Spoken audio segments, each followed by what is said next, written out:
Seguimos con el señor Gautama.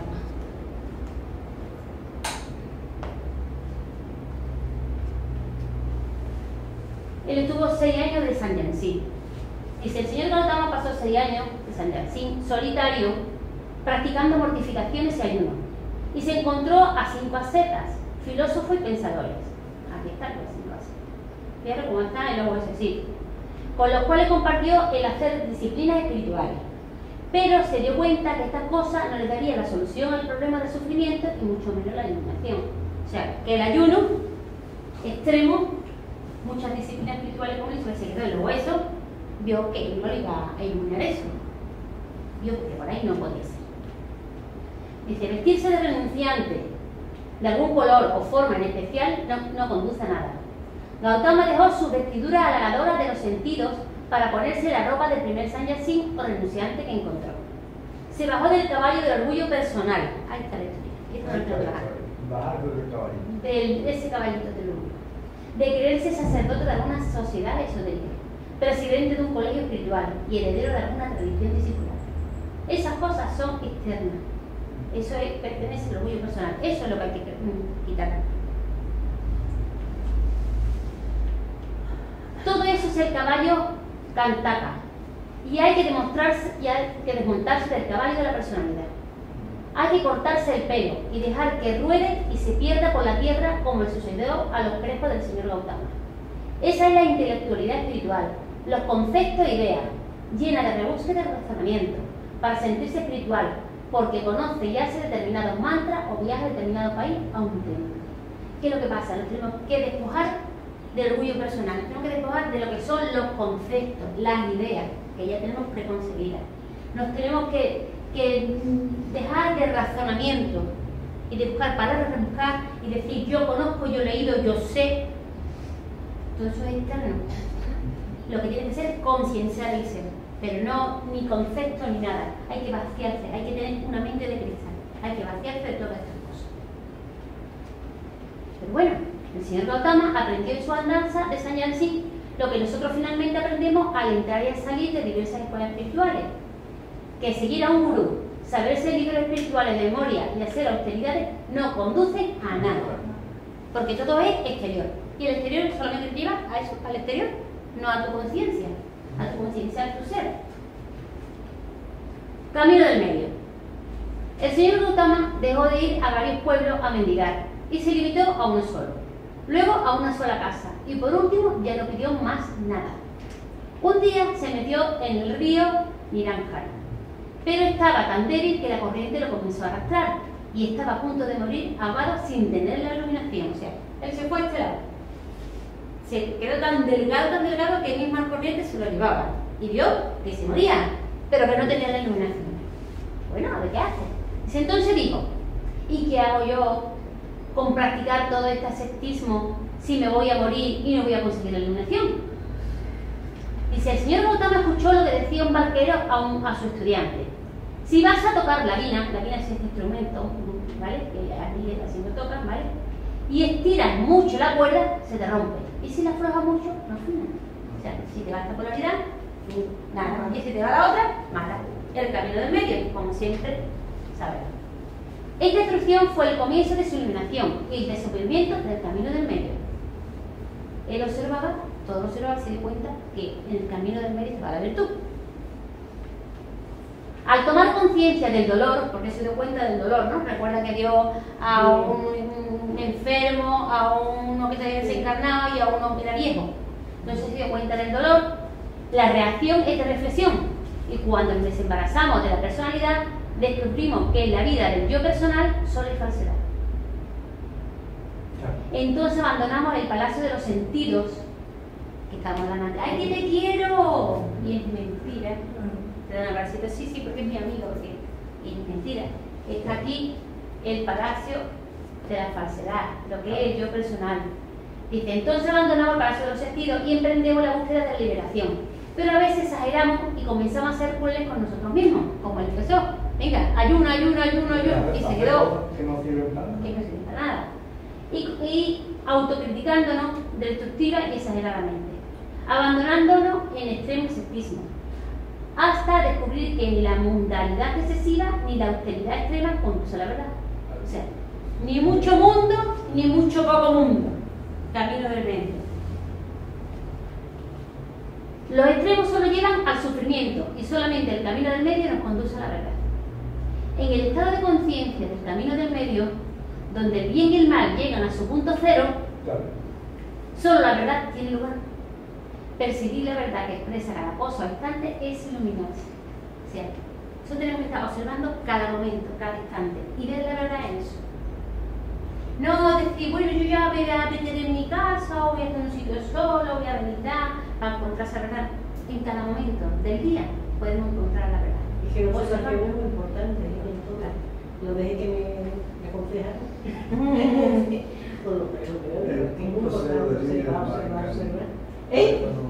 Es que uno a uno que no tenemos.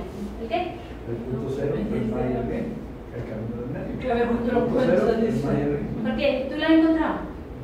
Yo Es que me está diciendo, lo tengo en mi casa guardado. como tú me estás diciendo que a ver cuando lo encuentras, y digo, me voy a encontrar él, porque no diga cómo encontrar en medio. Yo creo que no lo he encontrado. Entonces, ¿tú cómo te atreves a decirle que cuando lo va a encontrar? porque es que me ayudamos. Pero así, te ayuda así. Diciendo que cuando lo va a encontrar, si no lo va a encontrar.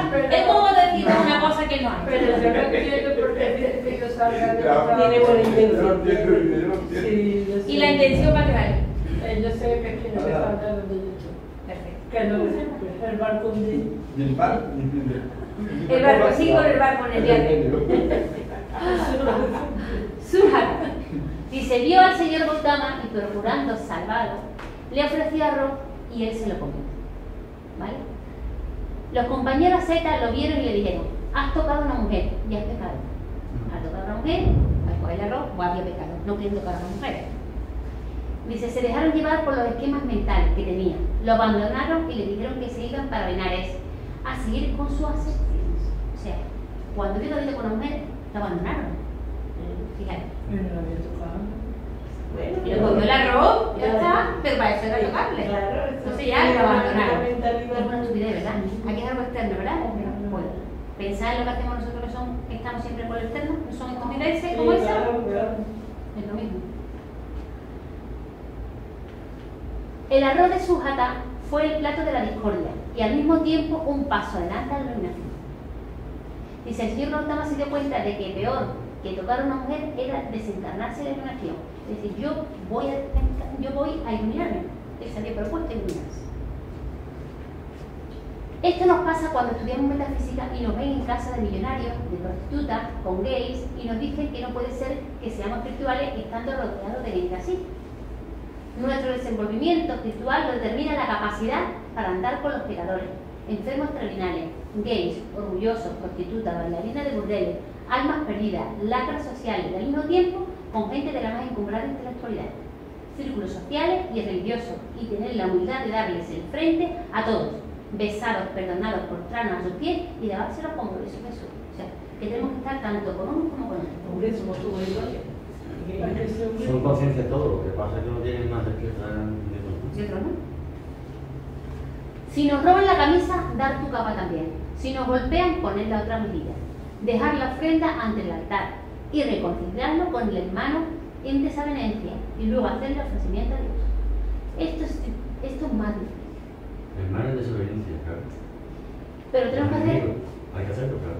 mientras más enemigo, más esfuerzo tiene que hacer, más agradecimiento tiene que tener a esa persona que te ha hecho daño para que aprenda a perdonar. Tiene tela, ¿verdad? Pero ¿Para así. aprender el otro? No, para aprender el otro. Para que tú aprendas a perdonarlo a él. El otro hace daño. Mira, el que hace más daño, le tienes tú que dar más gracias al que te hace más daño que al que te hace menos. Porque te enseña más a perdonar que al Y que te hace encima nada. dar gracias por haberte lo puesto en tu camino. Con efecto, dentro de la situación. Hay que perdonar, pero perdonar es olvidar. Pero yo verdad que cuando termino de decir, no digo, perdona. Te nuestro mi amor te bendigo. Ahí te quedas, porque pero él me harta de decirte todas las cosas. Y ya te desahogas. Le digo de esto, lo otro. Pero que Si sepa lo que ofende. eso no se hace. Pero Me dice que después. eso es más bonito. Eso me dice después. Eso es más bonito. Eso no se hace, no es más bonito. Es más bonito. Pero ¿sabes qué me sale? También me acuerdo, yo me perdono. Perdón por el rosario. Sí, pero que digo yo, ¿cómo va a hacer esa rabia? Desde aquí de... Ahí te damos cuenta que estamos llenos de rabia y de odio. Y decimos que no, tenemos mucho. Y yo digo, pero el daño que me hace a mí esta persona no se da cuenta. No, si el daño te lo ha hecho la personalidad, no a tu O sea, la personalidad, pero yo digo, ¿y la no se persona da cuenta, la personalidad se ofende porque, hombre, es un daño irreparable. La personalidad no hay nada. Una creencia. Irreparable el daño. Ahora mismo sí. Pero que mira, nosotros lo que intentamos en estos caminos de la vida es tú manifestar tu parte interior, a tu ser, a tu divinidad, y la personalidad es la que tiene que ir bien. Hombre, ya por ahí, si te trata de poner tu personalidad, pues lo hago. pero yo estoy así, pero después Y sí que es verdad que tenemos la personalidad flor de piel, todo el mundo. me hacen así y digo yo, homologa, me aguanto, pero mira, de pronto me sale esa No te viene por qué aguantar. y esa Tienes ira, que decir las cosas. y digo, pues ya está. Pero yo sin ira. No, con educación. Sin odio. Sin ofender a la persona. Le digo, mira, pi. Y al final ya ta. Me ha dado cuenta de todo, me invita a la venta, me ha dado cuenta de todo. Y digo, bueno, y te perdono y te doy todo mi amor y todo mi poder. Pero que sepas que lo que has hecho no peor. Después de ese día, tú ya no Porque no soy mi esposa, no puedo hablar.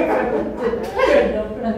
Hacerlo, dice, bueno, vamos a leerlo en rato, ¿vale? Dice, bueno, hacerlo, no predicarlo, tenemos que hacer eso. Sí. No predicarlo, es decir, hay que hacerlo, pero no lo hace uno. Hay que practicar. Es ser espiritual, es ser metafísico. Bajarse del caballo es transformarnos.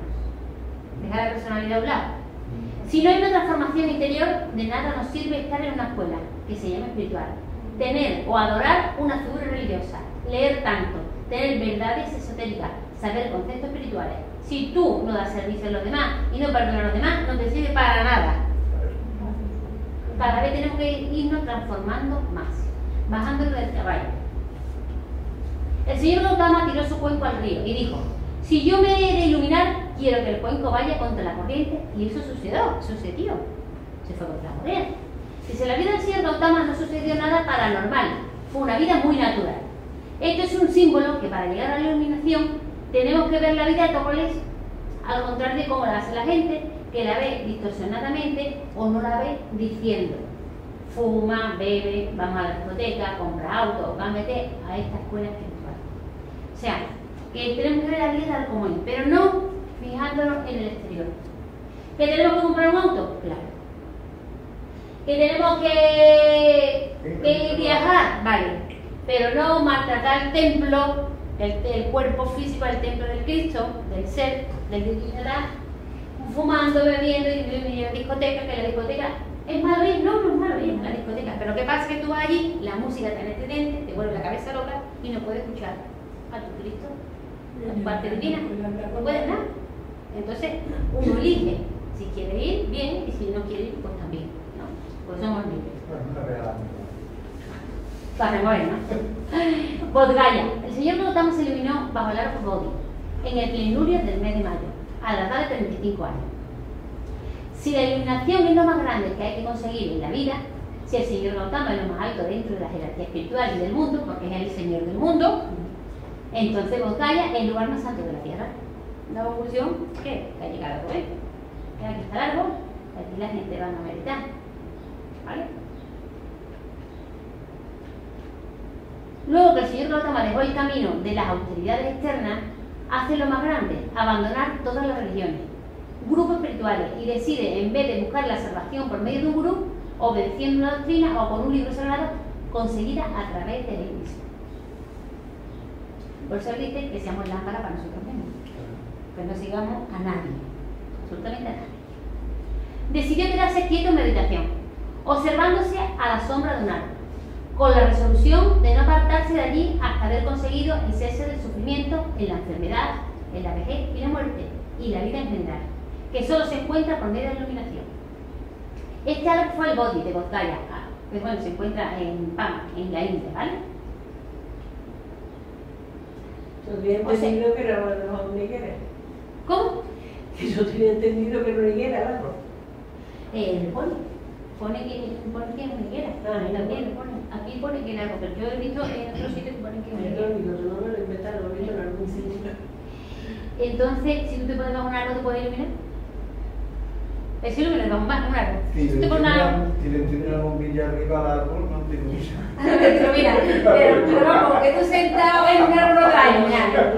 Tú tienes que hacer todo el trabajo que está haciendo él. Claro. Observando y tal, y Porque tal. te has y elevado tal, un y árbol, tal. porque te... ¿Cómo que no? Gautama y Vipassana.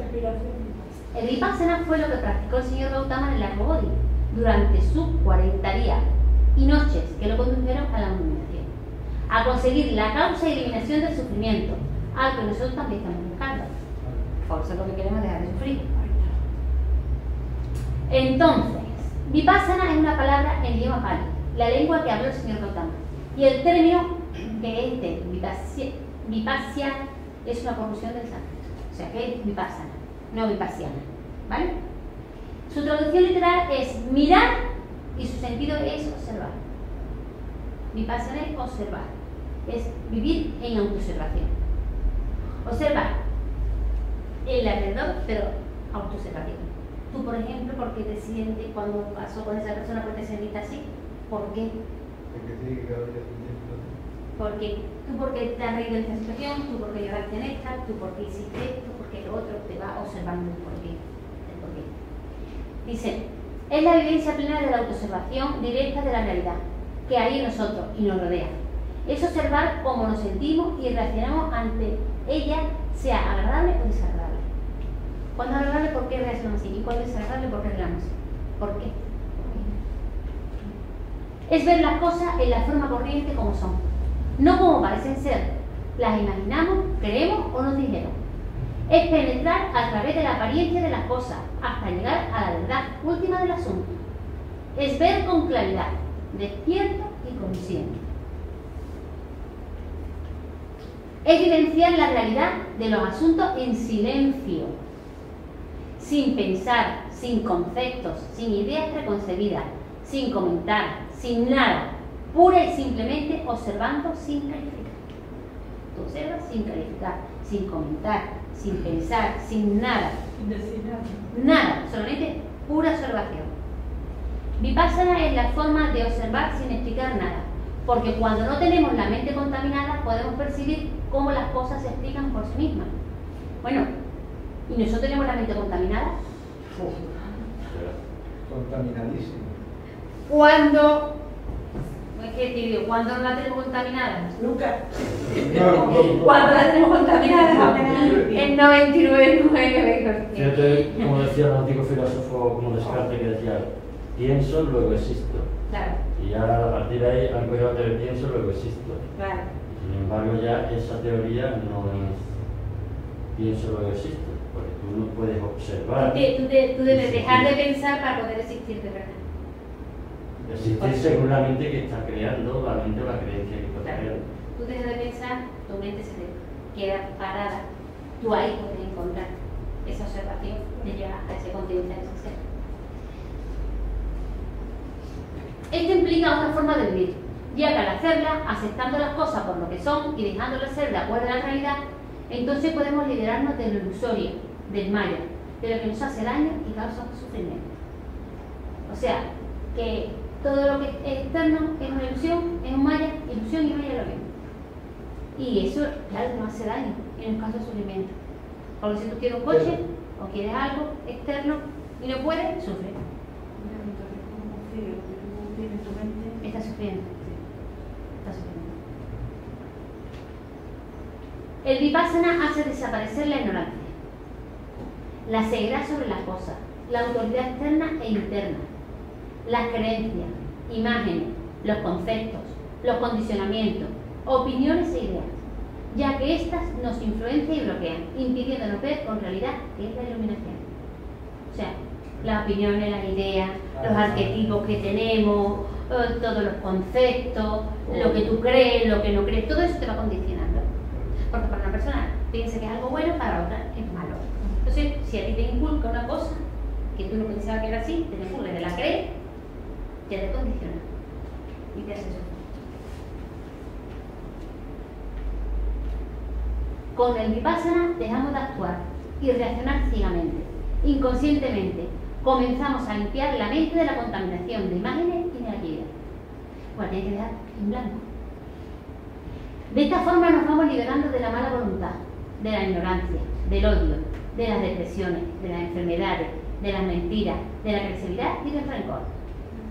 Oye, esta fotito era muy bonita porque se movía el agua. Pero se movía el agua. Se movía el agua.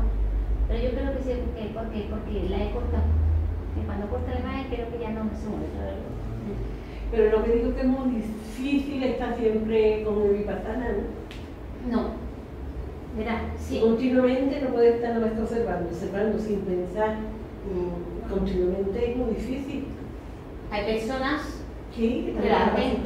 ¿Y cómo podemos llegar nosotros a eso? Porque sí que han llegado. Gautama llegó. Nosotros como nosotros cuando hacemos aquí vipassana, hacemos la meditación, esos 20 minutos, tú dices, mira, se te va la mente muchas veces, te viene, pero vamos practicando, hasta que llega un momento que lo consigas.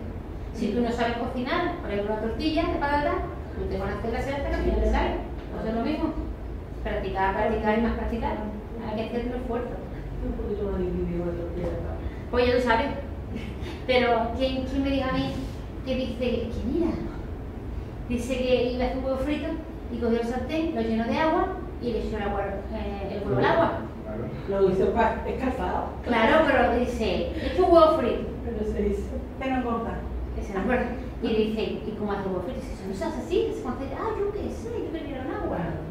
Aprendió, pero con acciones de esfuerzo. Pues todo tenemos que tener más esfuerzo o menos, pero llegar a comprensión esa. El objetivo de Vipassana es percibir la realidad y lo más real que existe para nosotros son nuestros pensamientos y las sensaciones en nuestro cuerpo.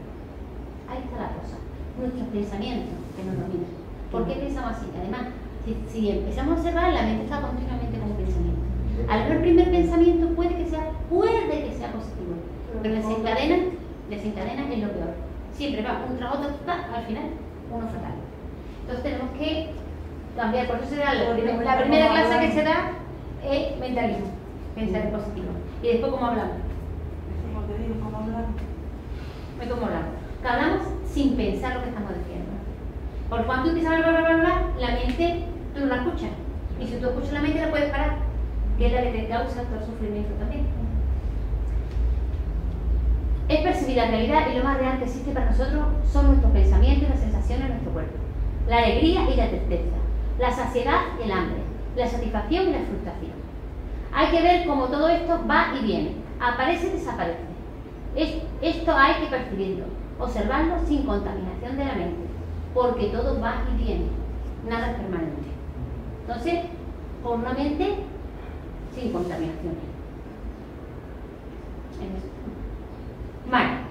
Durante los días de meditación, las legiones del Mara o la inconsciencia, el actuar irreflexivamente, que es la mentira dentro del mismo, mira, todo lo que ataca, mira la serpiente, mira todo lo que atacaba, los demonios, todo. Lo quiso engañar, pero no pudieron ante el poder de la luz de su propia conciencia. Claro, ¿por qué? Porque la sombra no puede con la luz. La luz apaga la sombra. Entonces le da la luz, ¿qué pasó? Y se querían engañar todas esas sombras, pero no pudo con él. La mentira, que es personificada, llamada Mara, viene a tentar al señor Buda y no puede. No pudo. Sin lucha alguna, el mal no tiene poder contra el iluminado, ya que no se puede atraer una vibración inferior de mentira y oscuridad al estado perfeccionado del ser. En el estado de iluminación que produce el Vipassana, se comprende el sufrimiento y por consecuencia uno se libera de él. Cuando tú comprendes una cosa, tú te puedes liberar de esa. Ahora, si tú no lo comprendes, estás atado a ello. Entonces, si tú comprendes el sufrimiento, te puede, por consecuencia, liberarte de él. La percepción, comprensión y aceptación de la verdad de todas las cosas, como son, tal cual son, sin el maya de la ilusión, es la clave de libertad de todo dolor. Porque el maya, los sentidos, la mentira, la ilusión, nos hace ver las cosas de otra forma. Pero si viéramos la verdad de todas las cosas, nos liberaríamos del sufrimiento. ¿Y cómo podemos ver la verdad de las cosas? Como decía el señor Gautama. Observando, meditando, una mente clara, unas emociones claras y poder dominar esa situación. Partido de este punto, el señor Buda fundamenta su enseñanza en lo que se ha dado a llamar las 4 nobles verdades. El señor Gautama no buscó la iluminación. La iluminación no se puede buscar, ya que no está en ninguna parte. Si buscamos la iluminación, aunque lo digamos o nos la prometan, no la hallaremos. ¿Dónde está la iluminación? ¿Dónde la vamos a buscar? No podemos. Dice, es la consecuencia de la observación absoluta. Mira, esto también se movía. Esta es la observación, buscando por todos lados, siempre observando con la lupita. Entonces, tú observas todo, tienes que ir observando para darte cuenta de la verdad de cada situación. Sin observación reflexión, absoluta. conceptos ni... Sin conceptos, sin ideas, sin nada. Pura observación. Es una observación, es una consecuencia de la observación absoluta, la iluminación.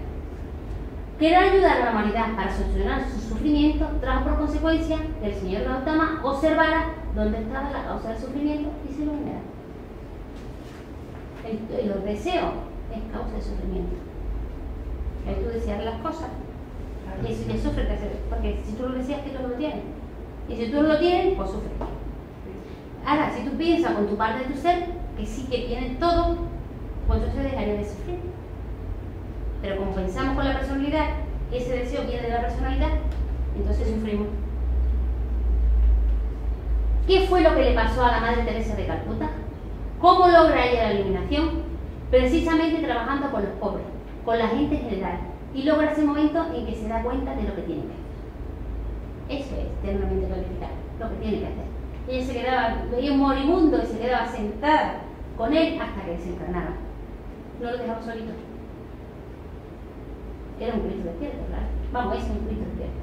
Uno no puede buscar la iluminación, no puedes ir hacia ella. La iluminación siempre está con nosotros y se nos devela cuando trabajamos por los demás.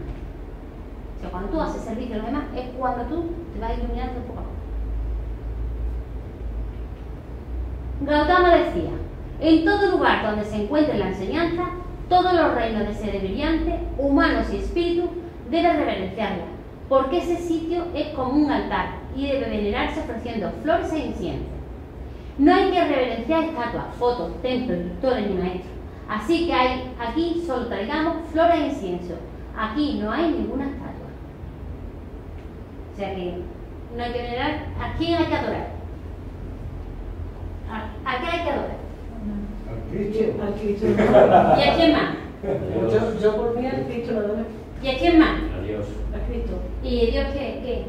Al Cristo. ¿Y a quién más? Y al Cristo, y a Dios. ¡Ay! Sí, señor. Al Cristo y al Cristo y al Cristo.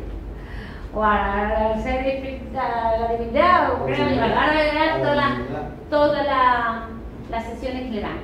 Dice, la iluminación no es que el señor Gautama se sentó debajo del árbol, ¿vale? Se iluminó y se le puso una aureola dorada, por obra de la clase divina. No, eso no es. Fue un trabajo de un hecho consciente. Él se concienció de los apegos, emociones, pensamientos y sobre todo del yo personal. Él tuvo que desapegarse, de controlar sus emociones, sus pensamientos y del yo personal, lo tuvo que dejar. A mí en el colegio nosotros no permitía que dijera, uy, esto es divino, ¡pum! No, eso no se puede decir. Hay que adorar. Divino es Dios. A Dios solamente tiene que adorar, ni a la Virgen, ni a nadie, a Dios. Entonces me quedó bien. Claro, ¿y a qué Dios decían ellos? A Dios que nos enseñaron. Claro. A Dios. Bueno, pues ya tú eso lo sabes, te quedó. Adiós, ya sabes tú Al tu Creador. Dios y ya está. Vivenció todas las cosas de cualquier índole, para comprenderlas primero él y luego podérselas explicar a los demás. Todo hay que vivenciarlo, para poder comprender por percepción propia. Nada se hace con querer las cosas y aceptarlas porque lo dice un libro, o lo ha dicho un gurú, sino por haberlas vivenciado. Por eso siempre se dice, esto no querérselo, sino comprobarlo. Las cosas hay que comprobarlas para saber que es verdad. Y si no, tú no aceptas como tu verdad, pues no es verdad. Para ti no es. Para esto es necesaria una mente silenciosa, observadora en vipassana que no juzgue. Una mente silenciosa. Dice, para meditar no tienes que ir al santuario ni al monasterio. El mejor lugar para meditar es tu corazón. Es cierto. Durante el primer día de meditación debajo del arbobó, el señor Gautama conscienció su pasado, o lo que se le llama simbólicamente ver sus vidas anteriores. El segundo día comprendió el principio de causa y efecto, que enuncia: toda causa tiene su efecto y todo efecto tiene su causa. Según sean las causas, así serán los efectos. No hay efectos sin causa. No podemos culpar a nadie de lo que nos pasa. Ajá, ajá, ajá. ¿Ah? No podemos culpar a nadie de lo que nos pasa. Nada puede hacernos daño si nosotros no hemos hecho un daño semejante. Nosotros somos la causa de todo lo que nos sucede. Ajá, ajá. El tercer día el señor Gautama comprendió y superó los apegos de su yo personal y de la ignorancia. Claro, el tercer día, Caminando. El señor Gautama no se iluminó solamente sentado, ¿no? Debajo del árbol, no. Él caminaba alrededor de los árboles, hacía sus necesidades, tomaba agua y estiraba las piernas, pero en estado de absoluta conciencia. En estado de absoluta conciencia, observando siempre. Claro, dice, el señor Gautama acostumbraba a caminar sumamente lento, y cuando se lo preguntaba él decía: es parte de mi meditación, caminar como si estuviera metiéndome en un río de agua fría en invierno, despacio, alerta, porque está frío, observando cada uno de los pasos, porque puede reparar con las piedras del río. Entonces, fijaros, te imaginas tú, uno que está helada, tú estás caminando, que puede reparar con las piedras del río, que precisamente esta foto también se movía. No hacía eso, simplemente sentir, simplemente estaba haciendo acción sin nada de dar. Sin ningún concepto, sin observando. Simplemente observando. Él iba lentamente, decir, porque iba observando profundamente todo lo que hacía. Era observación absoluta. Todo, su movimiento, el pie al contacto del río, del agua, el de la roca, el cómo se movía, si hacía calor, si hacía frío. Observaba todo. Después de que el señor Gautama se clarificó, eso es clarificarse, iluminarse, interiormente, porque exteriormente con la luz que tenemos nosotros aquí ya estamos iluminados. Dice, pasó unos días cerca del arbobó observando el lugar donde tantos días había estado meditando, y se dio cuenta de que no podía quedarse él solo con lo que había descubierto, y buscó la forma de comunicar el Dharma a los demás, o sea, de comunicar esa enseñanza. Dice, al conseguir una gran verdad capaz de ayudar a los demás a solucionar el sufrimiento de la vida, uno no puede quedarse con eso egoístamente, hay que difundirlo. ¿Vale? El Gautama, cuando dice el Gautama el Gautama pasó una semana en Rasana, en el trono de diamante debajo del arbobó. La segunda semana se puso en observación, mirando el arbobó desde una colina que estaba enfrente de él. La tercera semana caminó para arriba y para abajo en meditación en el camino que va de la colinita al árbol. En la cuarta semana lo pasó a unos pocos metros del arbobó, reflexionando sobre la ley de causa y efecto. Fijaros la importancia que le da la ley de causa y efecto. Porque digo yo, claro, es que eso es lo que nos mueve. Nuestra vida, ¿por qué está de esa forma? Porque hemos movido todo y ahora tenemos un efecto. Y si dice, y sabemos, nos hemos enterado de lo que han dicho antes, que todo lo que nos pasa porque nosotros lo hemos generado, y tú lo puedes cambiar, nosotros lo podemos cambiar, entonces nuestra vida cambia. Pero más está convencida plenamente de la vida. Claro, siempre tú dices, yo no tengo la culpa, a mí me pasa esto, pero yo no me he hecho esto. Ahora mismo no, pero ayer sí, o antes de ayer, o hace un año, hace 2 años, hace 50 años, o hace otra encarnación, o vete tú a saber. Pero siempre vienen las cosas porque tú, tienes tu huella, como yo digo, tienes tú. Cuando una cosa importante, digo. Ya. Pero, ¿sabes una cosa? En cuanto tú lo aceptes, la cosa se te hace más liviana, se te hace más material. Y tú dices, pues esto se puede disolver rápido. Pero lo tienes que aceptar. Si no lo aceptas, vas luchando. Y con la lucha, nosotros no estamos en el plano de la lucha. Si tú luchas contra eso, te va dando en la cabeza una, otra vez. Hasta que tú no aceptes que eso te está ocurriendo porque tú lo has generado, la cosa no se disuelve. La quinta semana se la pasó contestando preguntas a la gente que venía y se las hacía en un lugar donde hay otro arrobó, que estaba frente al original. La sexta semana llovió y la flora y la fauna del lugar lo protegieron, sobre todo una serpiente. Mira, dice, por eso hay estatuas del Buda que tiene una serpiente atrás. Por último, en la séptima semana dio a conocer el refugio a dos comerciantes que pasaron por aquí. El refugio de la iluminación y del Dharma.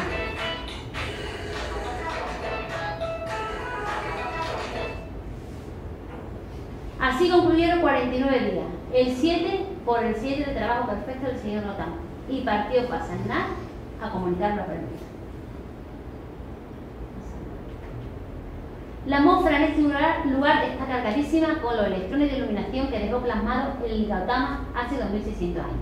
En lugares así hay que hacer vipassana, respirar profundo, retener y exhalar conscientemente, para concienciar el momento de iluminación con el cual está cargado el cerebro. O sea, tú vas a donde está el body, y tú empiezas a meditar y está cargado de esa vibración. ¿Y sigue estando ya como...? Claro, ¿no has visto la foto anterior? ¿No te has dado cuenta antes? Sí, bueno, le dijiste que se era como... Sí, que estaban allí meditando mucha gente, ese era como aquí. Entonces tú vas allí y con conciencia para concienciar ese momento de iluminación que cargó ese lugar. Por eso, por ejemplo, las tumbas de los santos se toca para esa vibración que está ahí, llevártela tú también, compartirla contigo. Y fin, ¿alguna pregunta?